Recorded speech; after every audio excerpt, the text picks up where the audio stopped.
Ibu selamat pagi. Ibu perkenalkan, saya Bidan Hamidah, saya bertugas di pagi hari ini dengan Ibu siapa? Baik Bu Dara. Ibu, jadi maksud dan tujuan saya di sini nanti saya akan memberikan pendidikan kesehatan tentang hiperemesis gravidarum. Sebelumnya, apakah Ibu sudah mengetahui tentang hiperemesis gravidarum? Baik Ibu, jadi hiperemesis gravidarum adalah mual muntah pada ibu hamil yang berat, kemudian yang sampai mengganggu keadaan ibu, bahkan dapat mengganggu aktivitas sehari-hari. Jadi predisposisinya terjadinya hiperemesis gravidarum itu ibu ya, yang pertama ada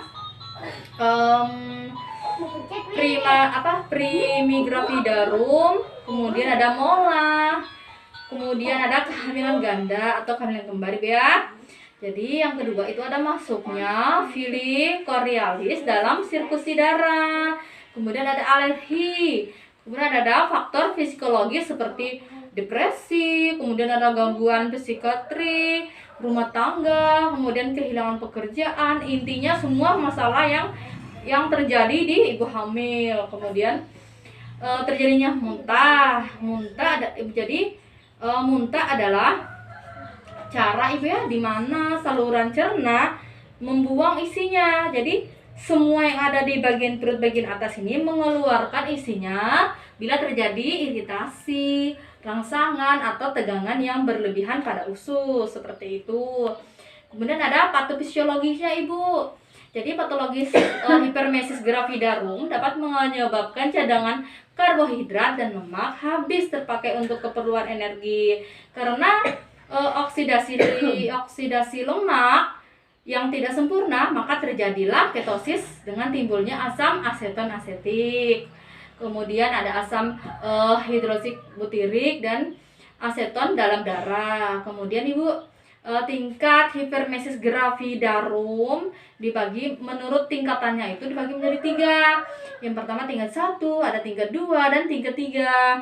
Jadi tingkat 1 itu mual muntah terus menerus yang mempengaruhi keadaan ibu. Kemudian ibu merasa lemah, kemudian ada nafsu makan berkurang, kemudian berat badan otomatis menurun ibu ya. Dan nadi meningkat 100 kali per menit. Kemudian ada tekanan darah sistolik menurun. Kemudian turgo kulit menurun, karena lidah mengering dan mata cekung. Jadi mata cekungnya itu kayak ini biar agak masuk ke dalam. Jadi turgo kulitnya juga kering seperti itu. Itu di tingkat 1. Kemudian ada tingkat 2 ibu, yaitu penderita tampak lebih lemas dan apatis. Jadi kayak apatis itu ibu ya bengong. Jadi kayak ngeh gitu, kayak hanya dibilang sadar ibu, jadi kayak tidak merespon ibu ya.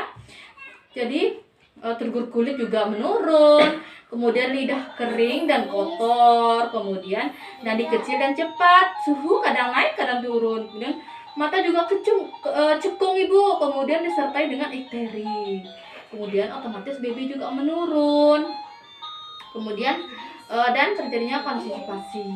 Ya, seperti itu ya. Ya, tingkat 3 yaitu ibu ya, keadaan umum lebih buruk dari tingkat 1 dan tingkat 2. Jadi muntahnya berhenti, kesadaran menurun dari somnolen dan ke koma. Jadi di tingkat ini sangat berbahaya ibu.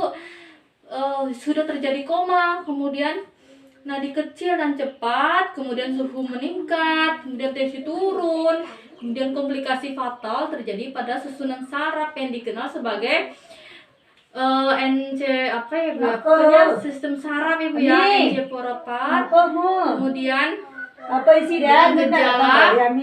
dengan gejala ibu ya, timbulnya ikterus, adanya gangguan hati.